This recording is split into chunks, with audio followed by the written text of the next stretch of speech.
leadership, making a big plays in a mortgage game through the sun and the haze. Close more deals, build your success. Time to level up and beat the stress. Get ready to laugh, land and eat. Land and eat. Your weekly seat. Let's go.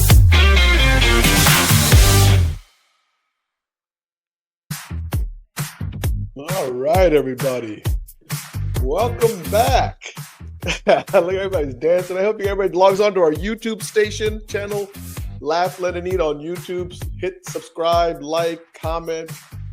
Let's keep those subscribers rolling up every single month on YouTube, please. Would love that. Go to YouTube for Laugh, Let, and Eat. Matthew, have you been on our Laugh, Let, and Eat channel on YouTube? Yes, I actually have. I watched the last one we did on YouTube. All right. Did you subscribe? I believe I am a subscriber. If not, Fobby, after this, I promise you I will go and I will subscribe. Lindsay, have you Are been you on finding YouTube? it hard to build up YouTube subscribers? That might. I haven't tried. How's that? In all fairness, that was been the up try, for like 3 or 4 years. This season, like I've been asked, like, hey, you should really build up your YouTube subscribers. I'm like, really? Why? What do I need the YouTube subscribers for? It's hot. I have no idea. But it's the number one place home buyers are looking for information. I want people to understand how clever Lindsay Meyer is. She redirected my question. It is not lost on me, Lindsay. Well, this is about you. We're here for you. Yes. All right. To ask the questions. All right. Delilah, welcome. Welcome. Thank you. Always have my little sister on the show with me. Always makes me feel so warm and cuddly. I don't know what it is about Delilah. Just get warm and cuddly in here. So I hope she asks you the doozy questions. I hope she really hammers them to you. Listen, I just do. Delilah has asked me doozy questions whether we're recording or not. Yeah. I have some first memories, like some first moments with Fobby. Yeah, and in all honesty, I mean, she was there for a lot of the stuff, so I mean, she didn't have to ask the questions. She might be able to answer some of your all's questions for me. I might just say, Dee, answer the question for me. I don't know. Should she go first? Maybe. Who knows? But so this is an episode of Ask Fobby Anything.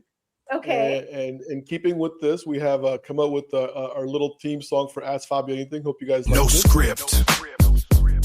No filter. No second take. Ask Fobby anything. Lights on, game time, step inside. Questions up. No place to hide, straight answers, no disguise. Ask Fobby anything, let's ride. All right, welcome back. It's 79 degrees outside, ladies and gentlemen, in the sunny Malibu County. I don't know why, did that make this feel like you're a radio station host? Yeah. It did. Yeah. You have the voice for it. A 90s, though, not modern, 90s radio. Like, excuse me. Yes, youngster. Yes. That was the 90s were the greatest years of my life. Have you noticed everyone's talking about the 90s great. All of a sudden? Everybody's talking about the 90s all of a sudden. Isn't that weird? Yeah. They're back, man. My kids are rocking. When you go to go clothes shopping at like the teen stores, like for teen shop, it's all my clothes. It's literally a branded style, 90s style. Yep. I mean, whatever's in my closet. Yeah, basically. Yeah. Like this shirt, I think was from '97. Honestly, dude, that would be so popular right now. It's like, you know what's crazy too, Bob? Up there. Yeah. The popular clothes, and I don't know. I know, Delilah. I know you have a son. I don't know how old he is. Lindsay, your daughter's young. You have 2. Yeah, I was saying they're older teens or adults, right? Mine's are 25 and 19. Yes. That's what I thought. Okay, I was like, I know they're old. I got it. I was close, like that. Yeah. But like when your kids were young, when I was young, when we were in high school in like the 90s and 2000s, like the Mustang shirts, those like old like car shirts that you get at like Walmart. Like the non-popular kids wore those, and I hate to sound like a jerk right now. I was one of those non-popular kids, but that's like the trend now. Like the stuff you see at Abercrombie was what I saw at Walmart growing up. Ooh. I don't get it. I don't get it. Well, the 90s were a great year for me. I love that decade. I unlike the 80s, I remember the entire 90s. I'm good there. I'm with you. I love the 80s. To me, has like the best music that I can recall. Like 80s were the decade of music of the white man and the older white man, like Michael McDonald. I still crush on Michael McDonald. Okay, Yeah. listen. Oh yeah. I don't know if I know Michael McDonald. I can't believe you don't know. I'd have to listen. How do you not know Michael McDonald? Can't We'll believe go to you're the not in love classic rock anymore. station. Hold on. Yeah, I love yacht rock. Doobie Brothers. Yeah, that's why I'm not really Brothers, like turning okay. to yacht rock. Okay, you know what, Bobby? Take them off. It's okay. It's all good. It's all good. And Lindsay Look, off. let's start this show before we piss off any more people. Right? There you go, Delilah. So, That guy. Lindsay, we're going to start off with you. Since you don't know Michael McDonald, we're going to give you the floor of entry level. Okay. And so this is Ask Fobby Anything. And guys, just so we all already know the ground rules, you know, we've been through it before we started, but I'll repeat it for the audience. Is you can ask me any question. No mortgages, leadership, music, food, spirituality. I don't care. Whatever question you want to throw at me, let's do it. Right? And I have to answer it. I have to answer it. Okay. So let's do it. Let's go, Lindsay. You're up. What's one question you wish more people would ask you, but nobody does? Man, that's a great question. Wow. You just went deep on me, like right off the not even like what's your favorite color, Fob? Is it blue? Probably, I think no, actually it's orange. You know, the funny thing is, I don't know if there is a question that I wish people would ask me. I think I do wish people would talk more about more about leadership. I think when they come on this episode, it gets a little goofy and everything. And I don't mind that. And every now and then it gets serious. But I think there's so much to uncover on leadership. And I also think that a lot of the generational gap that we're seeing right now, that kind of we're talking about the 90s. Yeah. But there is a generational gap that's occurring. I'm coming up on 59 and I'm starting to really see it more and more as my career is coming to the end. And I can see the end really like up close and focused. Whoa. Okay. So my question leads into that, Fobby. My first one. Okay, well, you're up next, Matt. So you've closed thousands of loans. You've led massive teams, right? But at the end of the day, mortgages are just papers and numbers. When the eat is finished and the lend is over, what is one laugh or human connection that you hope to be remembered for more than any ROI or any market share? Yeah. Laura Brando asked me this on her podcast. Oh, she did? I didn't see it. I'm sorry. Yeah, it's okay. I know you don't watch podcasts. Great minds, right? Think alike. But honestly, I hope people remember me that I try to make people laugh. Put a smile on their face. You know what I mean? Like I started really on that journey about 8 years ago, and I really, really hope that we capture that moment. You know, that on a Friday they logged on to LinkedIn, saw all like, oh, we set new records and look who we're still growing, and then all of a sudden they see some funny meme by Fobby. You know what I mean? It makes them smile. Okay. See, you make me laugh, Fobby, but I think some of our conversations have always gone like pretty deep with you and I, like when we've been together, and like we've gone deep into some stuff. Sure. And I think you're prophetic in a lot of ways, like how you when you talk, you have a sense to you. And I think, I'm not going to double up on a question here because I got another one, but your life experience, we have a lot of them, but your life experience is going to lead you to who you are, right? And so I don't know. I think you might be remembered as the guy who made people think, and I think that's maybe awesome. Yeah, I mean that was never my goal, though. So, but I can't answer that question because that would be two questions in one. So I'm going to move on. I know you don't have to answer it, Delilah, and hopefully she gives me a nice, friendly question that I can kind of calm down on. I think you're gonna like this question, and I think I know the answer, but I want you to see if we're on the same. Okay. All right. What is your favorite memory of us? Oh man, that's a tough one, buddy. That's a tough one. So honestly, I know, but there's two memories that I really love of us, and they're both involving eating tacos. Okay. One was when you came up to DC and we were sitting outside. I think you were just starting your taco video journey. And you and I recorded, and you called me up later on. You're like, Bob, that's been my biggest one so far. People are like, there's a chemistry between us, blah, blah, blah, blah, that kind of stuff. And then the other memory that I really love is that when I was down in Orlando after my dad passed, and you were like the first person I could really trust to kind of open up and share with what I was feeling. And then we recorded some of that moment in one of the other times. I mean, those are like really some of the ones that I think for me will, I'll probably remember those for a long time to come. That's what's up. Mine was different. What's yours? Okay. I can ask a question. Yes, you That's can. my show. I can ask a question. Wait, are we able to make some of these rolls here? Is that what you're telling us? We were in Chicago, and I think we were at a convention center. Can I? Yes. It was during, and most people know I follow Jesus, and Fobby, right? Muslim. And so it was Ramadan. Am I correct? No, it was prayer time. I had to do my prayers. Sorry. So he was like, yo, D, and we're in this convention center by O'Hare Airport. And he's like, yo, D, I got to find somewhere to pray. Like, I need to do this fast. And I'm like, I got you. And I had to, everyone at this convention center spoke Spanish. And so I was like, yo, I need to find a space where my dude can pray. Because oh no. Right. And then she tells the other guy, no papa Dios. Because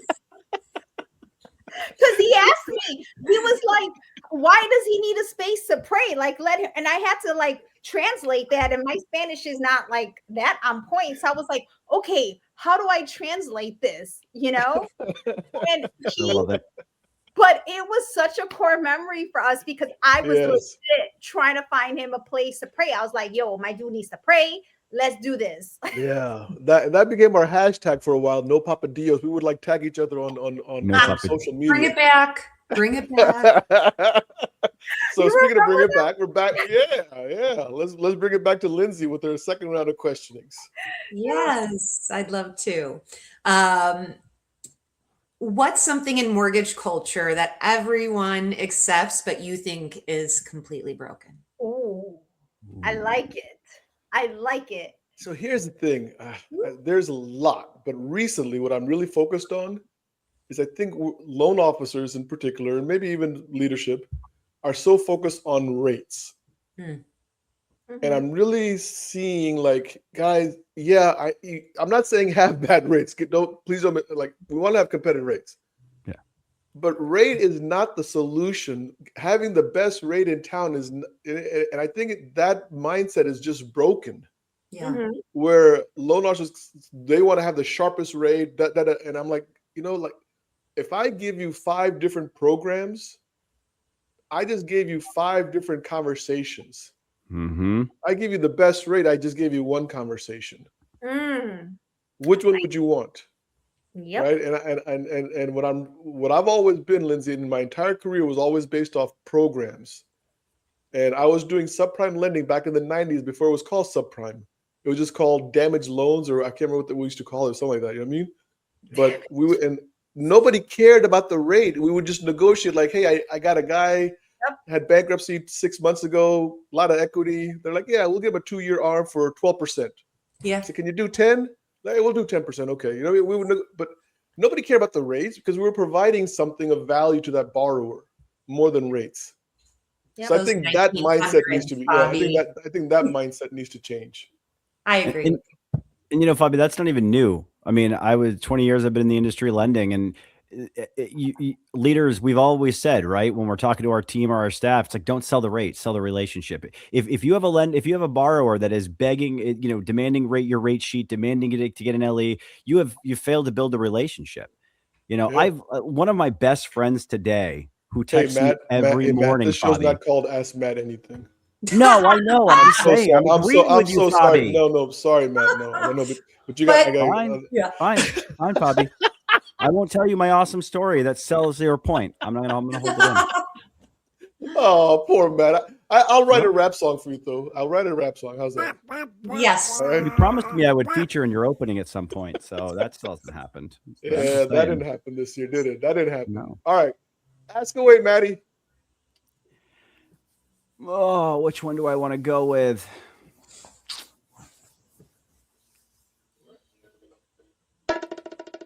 I know I get a lot of them. I don't know which one I want to do. Oh, I get one. All right, Fobby. You and I are technology people. We like technology to a degree. I think I do too, and Delilah. So we all like technology. So everybody does. Everyone loves tech. So recently, we were at a conference, a big conference out in Las Vegas that centers around technology. And I'm not going to say it. I mean, can I say it? I don't know. But we were at the conference. Delilah, you were there, right? We were Actually, I was there also. Technically, Delilah, I was there. Yes. So I went was Fobby on FaceTime. No, I went on behalf of Fobby. Oh, like God, I love it. Yes. That's awesome. Go ahead, finish your question. AI. Yes. The buzzword everybody loves to hate. Yes. You're hearing all these AI companies say AI is going to replace the loan officer in the next 3 years. Completely replace the loan officer. Yes. What are your thoughts on that? It's going to replace the loan officers that don't use AI. It's real simple. It's real simple. There's nothing complicated to understand. There's nothing bourgeois. It's black and white. But adoption rates are horrible right now. How do we get more lenders to adopt to it? Doesn't matter. The gap is going to get really, really quick and deep. Yeah. And I've never seen it go this fast before. And I've been saying this since I've seen ChatGPT come out. AI has taken over. It was weird. Like me and JP, JP, we were like the first time it came out, like within 90 days, I told him, I said, you understand, like this is like when Christopher Columbus came out and said the world is not flat. Yeah. Right. That's the same level of AI so you understand like that's the gravity we're talking about. And if somebody's sitting on the sideline saying, well, I don't need AI, I have realtors who love me, I'm telling you, 12 months from today, they won't care about you. No. They just won't. Yeah. Evolve or dissolve, baby. Right, Fobby? Evolve or dissolve. Yeah. I mean, think about this real quick, guys. When the CRM came out, right? Guys who didn't start dripping, and like, where are they today? When social media came out, I mean, people didn't adapt. I mean, like, okay, fine, maybe you got away with it because your marketing department did something, but people are adapting at a much more rapid pace with AI than any other technology I've seen in the 30 some odd years I've been in the business. Good question, Maddie. All right, D. Okay. So she gives me that smile. Really, guys, go to YouTube and subscribe because you want to see these videos, not hear them. You got to hear these. You got to be able to see these conversations. Okay. So, do you feel you should have? Because you and I have been LOs. We originated back in the day. Have you all except me? Oh, yeah. Sorry, I asked a question. Yeah. Yeah, girl. All of them got question. No. So do you feel, Bob, in order for you to coach loan officers, you should have originated yourself? Absolutely. But so here's the thing. So a couple of different answers to that, right? So like there's Steve Scanlon that I love, right? And he's coaching loan officers. But he's not coaching from the mindset of how do you get more originations. He's coaching loan officers how to go through mind blocks. Okay. So he's trying to rewire the mindset. So it's kind of like Tony Robbins would do to an Andre Agassi back in the day, right? Understood. And then all of a sudden they get to the next level of their careers. So I think there might be a place for a different type of coach to come in and help unblock some things that might be limiting success. But if someone says to you, hey, I'm going to teach you how to be a better loan officer, they better have been in the trenches. And okay, so that is it better not be someone named Lindsay teaching me how to do loans because she can teach you how to network all day long, but not do loans. No, exactly. Network. See, if Lindsay comes up to me and says, I'll teach you how to network, I'm all in because I know she knows how to network, which loan officers do need help on, by the way. And they do need coaching on networking. Absolutely. So I hope that answers your question, Dee. No, I'm talking about like that. sales and like how to get more loans to the finish line, how to increase volume in units. I've had this argument so many times with people that they make it sound so easy. Even just last week, we had Bree and Lauren Dobie, marketing people, fractional CMOs, and the question was that, and I think we published it, which is if getting loans is so easy, why don't marketers just go out and get their NMLS license and call it a day? Correct. Exactly. I mean, and they had a good response. I'm not listen. I mean, let's go back a week ago and listen to the show from last week. In fact, come on the YouTube channel and watch it. But but I do believe that sometimes when people have not originated, they make it sound so easy. Like all you got to do is pull 14 credit reports. You're going to get 3 loan applications, and out of those 3 loan. No, I mean, what's the activity before the 14 credit reports? Exactly. You know, what was your experience like? But I do want to say one thing. I do believe coaching is incredibly vital to success. Yes, I agree. And Fob, you and I are the reason why we're old school originators. Like we have done 1003 in pencils. Yeah, like napkin and then put it on the 10. Yeah, I did on napkin and went back. Remember the eraser, the pencil, like reading. Dude, I used to get like those the little dent marks on my fingers from the pen because I was taking so many applications in 1 year. And because there was no you didn't do 1003s on the computer. Nope. I've done paper apps. I just want to say I'm only 41, but I've done paper apps. But that's how fast this industry's changed. Indeed, here's another thing. Back in the day, we used to just make the numbers up on the truth in lending. Of course. I mean, it was just like fill in the 4 blanks, move on. You know what I mean? Like, I don't know. Here's the assumed bank account, Fobby. The assumed bank account. They stated they had 40,000 in, but we don't know the name of it or the number. All day long. Yeah, I mean, hopefully you get the gift by then. Cool. Yeah. All right, Lindsay, let's move on to you for round 3. 3. Let's go. So, do you think success is built more on discipline or identity? Ooh. I don't think it's built on either. Okay. I think it's built on consistency. I think the more consistent somebody can be, I'm done.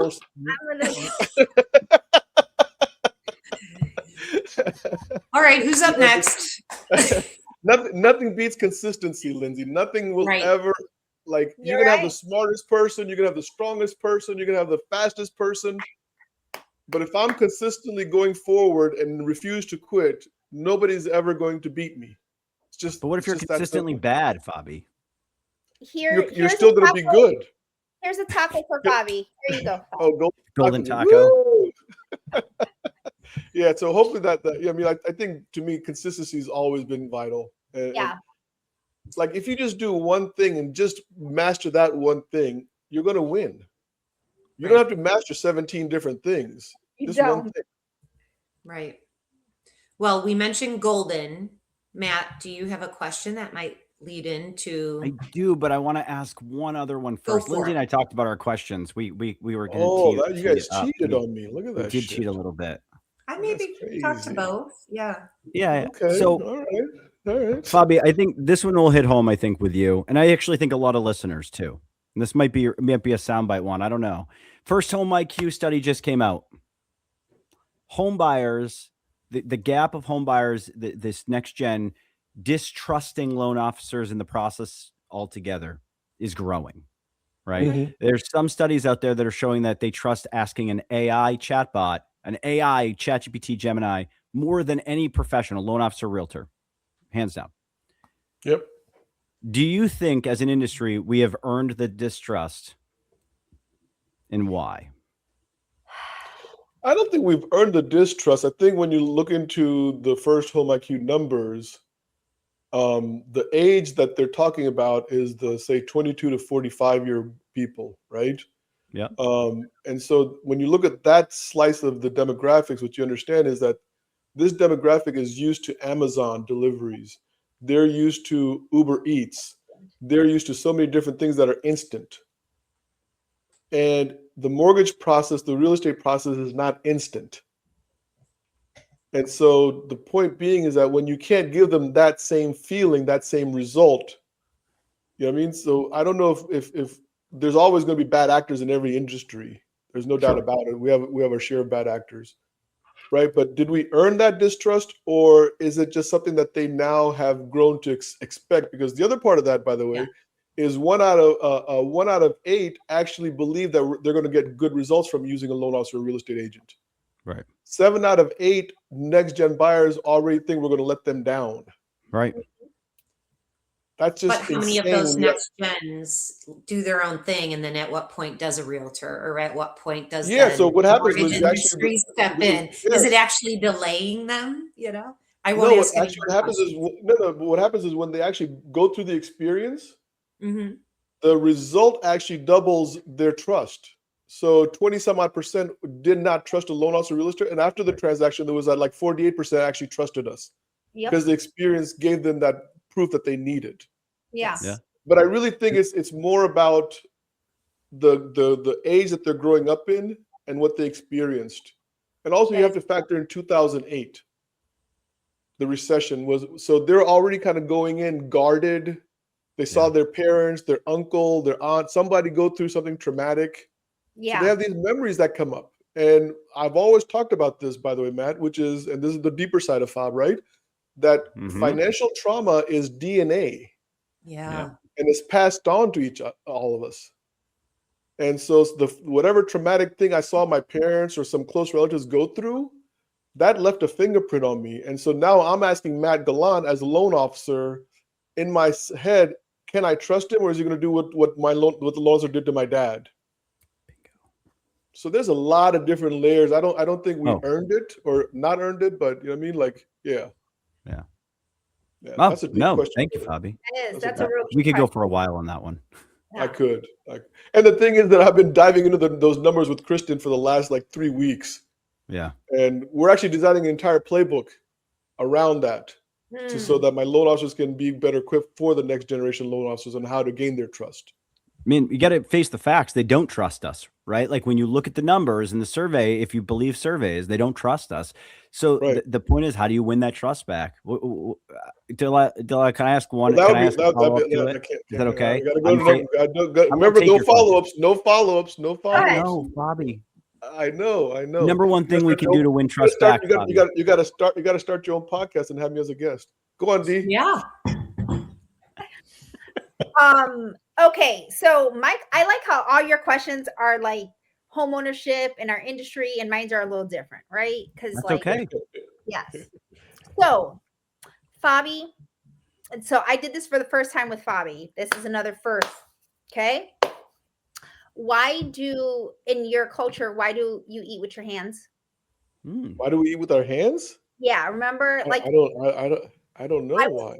I was in Virginia and you were like, no, D. I was like, can I have silverware? And they were like, no, you got to That's right. You remember that? First of all, you have the naan, right, which is like a bread, and you kind of rip that apart and you kind of dip it in, so it's very difficult to use a knife and a fork. I don't know if there's a cultural reason why we eat it with our okay, I'll put this back on you. If you saw somebody eating a taco with a fork and a knife, what would you do? Smack them? No, I wouldn't smack them, but I would give them a look like. Yeah. It's like pizza in New York with a fork and knife, right? You like that? You like that look? I'd be like. See what I'm saying? So it's the same thing where I don't know if there's a cultural reason. I think it's because maybe we was just the naan was there. Okay. The curry was there. We dipped it in and we said, oh, this is easier. And I think convenient. It is more convenient. I don't know. It was messy for me. I had like food everywhere, but in my mouth. I was like. Is that a non-bread problem, Delilah, or is that a Delilah problem? You're the what it is Delilah likes her food to be wrapped up nice and tight in a little shell. No loose ends. She got these little tiny hands. And then she does like that, little. I was like pleading. I was like, okay, I'm on the struggle bus. Can I get some silverware or something? Struggling. I'm hungry. I do enjoy eating with my hands though a lot more than I do. I do. I gotta tell you, it's so like it's very cathartic for me. I know it is because I saw you and you were eating and full, and I was still trying to. I mean, I can eat rice with my hands. I can eat anything. I have no qualms. You know what I mean? Yeah. Clump it, Yeah.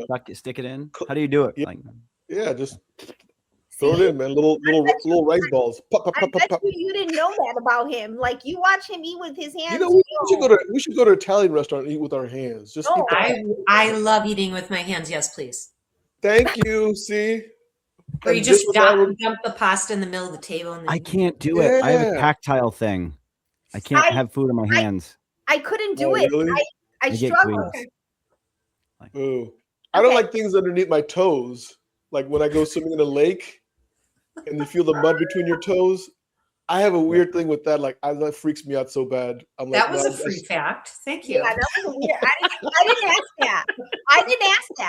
I didn't ask that. I'm just letting you know. Let's talk about your feet some more, Fobby. Well, it's Lindsay's question. So she's up at bat.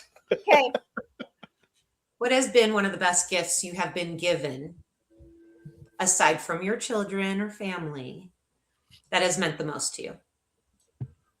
Oh wow, there's too many, Lindsay, to put as like one. I mean, Like, I what's just one of the first two that enter into mind? Or first thing I thought it was my life. yeah, well, but it You know can't what I be your mean? family or you or birth. Like, Outside of that, yes, I don't know, man. I think the friends that we make, yeah, I think friends are definitely right on up to the top 3, right? I think the travel that we get to physical, take, material, yeah, Fobby. the travel stuff that we get to like experience different cultures. Like I've been able to like, you know, it really is wonderful when you get to travel to different parts of the world Yeah, and you get to see like how other people live and really become part of their culture for a while. Something that we started doing years ago was we'd rent a house somewhere and stay there for 2 weeks. And it's not like staying inside of a Hilton, you know what I mean? When you go to a different place, right? Now you're going to the grocery store, you're getting coffee, you're getting this, you're getting all the things. And you're part of the culture. You get to experience it. You get to ride in the bus. And you don't speak the language. And now all of a sudden complete strangers help you out. And that's a beautiful thing. I love that. Love that. Yeah, good memory. Okay. Matt, should we talk about my feet? No, God, I actually hate feet. I hate eating with my hands and I hate feet. We're learning a lot about each other today. Very What rarely about will ears? see Are me you okay with notice with ears? girls aren't Ears? saying anything about this. I'm I just, know, Are you- right? We're not. Are you okay? So- Are you okay with ears? Yeah, ears are fine. Ears are fine. Okay, good. Yeah. You have nice ears, Fobby. That's not a Thank you. question, it's a Appreciate it. statement, by the way. Appreciate So that. I know how genies work, Fobby. okay, I know settle how down. genies- Next one. So, all right. I've heard you talk about the golden clothes before. Oh yeah. It's your dad's philosophy, the golden clothes, your secret trick, right? Give the listeners a brief definition of the golden clothes, and then the question is, when has there been a situation where it didn't work, and how bad did it go? So the golden close is kind of reverse psychology on the borrower, where you say, hey, you know what? I don't think you're really ready to buy a house yet. I don't see you committed to the mortgage payment. And I don't think I want to risk my license and sign off as a loan officer on this particular transaction. And then the borrower gets very offended and they demand that you do the loan. I don't care what the rate is. Do the loan. Right. I mean, I don't know if it's ever backfired. I mean, I can't remember where a borrower said to me, yeah, okay, fine. I think you're right. You know? Yeah. I can't remember that. I do remember some borrowers getting very agitated with me, you know, and they're like, you're the realtor said you're the best loan officer. I remember that. I remember that specifically. This one poor guy is saying to me like, but the realtor said you're the best loan officer. And I was That's like, how yeah, bad but it I don't is, think, bud. No. yeah. And I said, but I just don't think you're ready to buy this house yet. I really don't feel it tonight. And then there was this one guy. He was almost like a celebrity. He was a celebrity hairstylist here in DC, like Bill Clinton. All the guys back in those days, they all used this guy, and he was referred to me as. And I did that with one on him, and I remember he said, "I don't care what you give me. I just want this house." Okay. And I need it. And he was just demanded it at that point. Interesting. Yeah. So those are two moments I remember from that line. You know what I mean? But I don't remember anybody saying, okay, I'll go home or find another loan officer. So, Fair. but once again, it's not about rates. It's about the value that you can bring to the transaction. Absolutely. Sometimes that blunt honesty, I mean, you're probably being realistic too. I know it sounds reverse psychology, but there's probably some realism there, Fobby. They weren't ready, right? Well, there were Mentally. times that I really would tell a borrower that, look, if you have to come home after you buy this new home and you come home from work and your kid wants to order you a pizza and you got to think about spending $20, please don't buy this house. And I really meant that. Mm-hmm. Because your mortgage payment should not be at the sacrifice of your kids or your life. There's going to be other expenses that come after that mortgage payment. And even though you qualify with the DTI and everything, you're really pushing all limits here. Yep. There's no emergency fund. There's no, you know what I mean? And those things will come up. And they're the people that come back to you, Fobby, eventually when they're like, you were right, you did me a solid, right? Yeah, and they're going to come back to you because of your honesty. That's that relationship. Listen, I mean, there's plenty of people in my career that I made no money off of, but I helped them. And I was okay with that. Yeah. No problem with that at all. Yeah. So, all right, D, let's lighten it up. Okay. Oh, I don't know if I should do like something personal again or homeownership-ish. I don't know. Go homeownership. We're coming to the end. Okay, so real quick. Okay, I'm gonna go personal. Your dad was the Mr. Rogers. Yeah. The Mr. Rogers of your community, right? Yeah. Why was he the Mr. Rogers of your community? So in Pakistan in the 1960s, he had his own radio show. And it was all these kids that from say ages 7 to 12. And he was like their Mr. Rogers in Pakistan. He would tell funny stories. He would have, all this stuff. You know what I mean? Mm. And that was his entire career in the 1960s in Pakistan for Radio Pakistan. Oh, that's and amazing. so, but here's the cool thing: is all these kids grew up, and when they immigrated to America, they all wanted to meet him, and he would meet them to sell life insurance. He was working for New York Life, because he would call these people up, and they were like, "Oh my God, I know you! Oh my, you're in DC too? Yes, please come to our house tonight." And they would have dinner for him, all this stuff, take pictures, and then he would sell them life insurance. Yep. Wow. It goes back to the first thing we talked about, Matt. He had already built trust with them as a kid. Yeah. You know what I mean? And so now they trust him with his life insurance needs. I bet you early education. It's good. Yeah. You didn't know that about. I know some stuff about Fobby. Like his dad was the Mr. Rogers. Did you know how he learned to play the guitar? Oh, now we're quizzing each other. Okay. I like this. I like this. I do. He's told me this story, and Come on, refresh my memory. Refresh it. Fobby, how did you learn to play the guitar? Because I got it right here. I haven't been practicing today, but I got my guitar right here. Fobby gave me some words of wisdom and what not to do when learning to play the guitar. Really. First, I know I played it with the wrong hand, and my brother corrected me. Played it backwards. Yeah, I played it upside down. But I was playing it fine. If you had never corrected me, I'd have continued playing it that way. That was a weird part. You know what I mean? I would have been like Jimi Hendrix. Yeah. Son of a bitch screwed me out of my life. I could have been somebody. I could have been a contender. Anyway, Lindsay, we're on the lightning round. Quick question time. Quick questions time. Let's do it. Yeah. One more round. I got one quick one too. What is a big differentiator that you've seen through your own growing up in the industry and now seeing it through your son's eyes? She said quick, Lindsay. I would say technology. I would say technology. The use of technology. I think when I was a loan officer, I mean, we've discussed, the paper and the pen was your Rolodex was your technology. Yeah. Oh, pretty much. The highest technology we had was a beeper in '94. When your realtors could beep you, that was our technology compared to what my son has today, which is AI and robotics, doing disclosures and all sorts of different things. So yes, Matt, last question.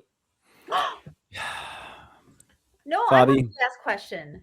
No. I mean, we got one last round for him. Yeah, we got one more. So, would you rather Poor Delilah. walk away from mortgage lending just for today? a second, I just felt bad for. You know what I mean?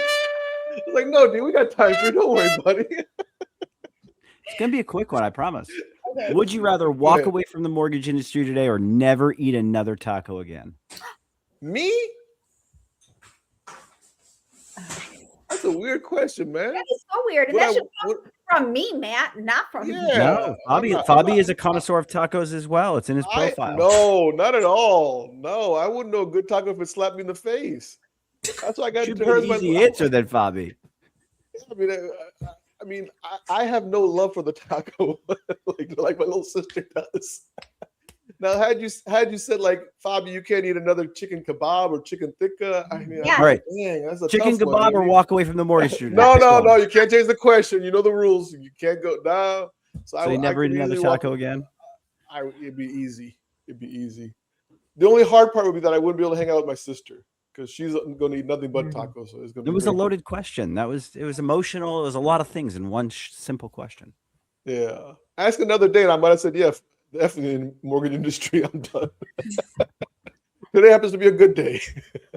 Rates are good. No, I'm just kidding. Yep. All right, Dee, last question. Last question. Do you like Fobby with a beard or without a beard? You're the second person who's asked me that on this show. Same. Oh. Yeah. And actually, the way that was asked, so just let me reframe that. They said, do you ever see yourself without a beard or is the beard here for life? No, so I met you without a beard. That's why. Yes. I like me with the beard. Okay. I like me with the beard. Yes. I think without the beard, I feel weird now. But I will say this, this is the weird part, right? Is every other week, I feel like I should shave it off. It's itchy, right? Yeah. Oh, there he is. Thank There you. he is. I mean, you're a handsome dude, Fobs. How long has it been? But keep it. 3 years? What? 3 years? No. 2 years? No, that's longer. 2 years. 2 years. 2 or 3 years. No. Yeah. Keep it. Because it has to be 2 years because I remember Joe Panabianco was making fun of it when it was first growing out. So it must have been, and I've been at AnyMac for 3.5 years. So yeah, it has to have been 2 years. Keep it. I vote keep it. What do you vote, Delilah? I like it. Well, I want the night.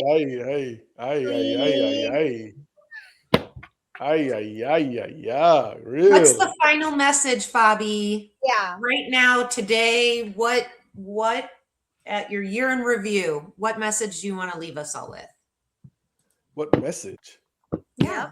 Just take it easy, man. Don't stress out. Don't stress out. We can make those stickers. They'll be really creative. Let's do it. It's all going to work out the way it's going to work out. Our only job in this entire planet is to have acceptance. And the more I can accept, the less things bother me. So what's there to stress out about?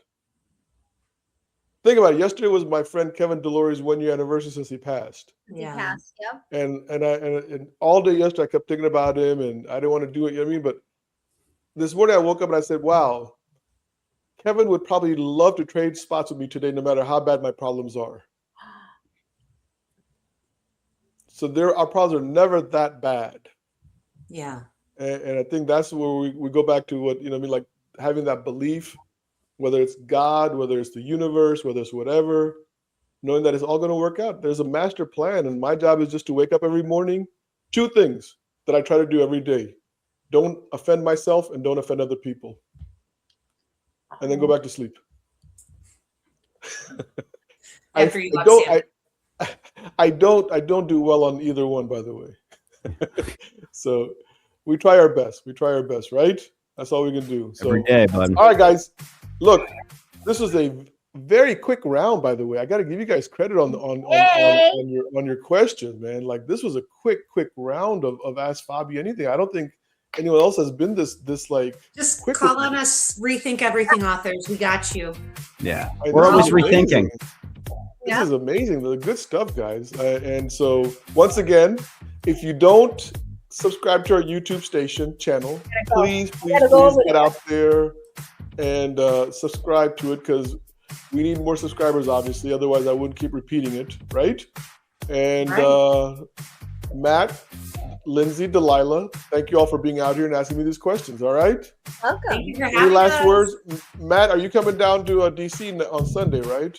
I will see you Sunday, buddy. Well, maybe I won't. We may or may not stop for our dinner and event after. But yeah, I will be there Sunday for National Advocacy Conference. Is anybody coming else to DC? Anybody else coming? No, but think of us. Oh, I will. All right. We'll go eat with our hands, Matt, and think of Delilah. Oh, dude, I keep asking you to bring me somewhere good. I want good food. You gotta eat with your hands though if I take you out. All right, we're scheduling a meal You gotta together. you gotta stand in mud with your toes and eat with your hands. I'm gonna be As long hungry. as I don't have to eat with my toes, I'll be good, Bob. As long as I don't have to eat with my toes, I'll be better. All right. Hang tight, guys. Hang tight. Let's get out. Talking leadership, making the big plays in the mortgage game through the sun and the haze. Close more deals, build your success. Time to level up and beat the stress. Get ready to laugh, land and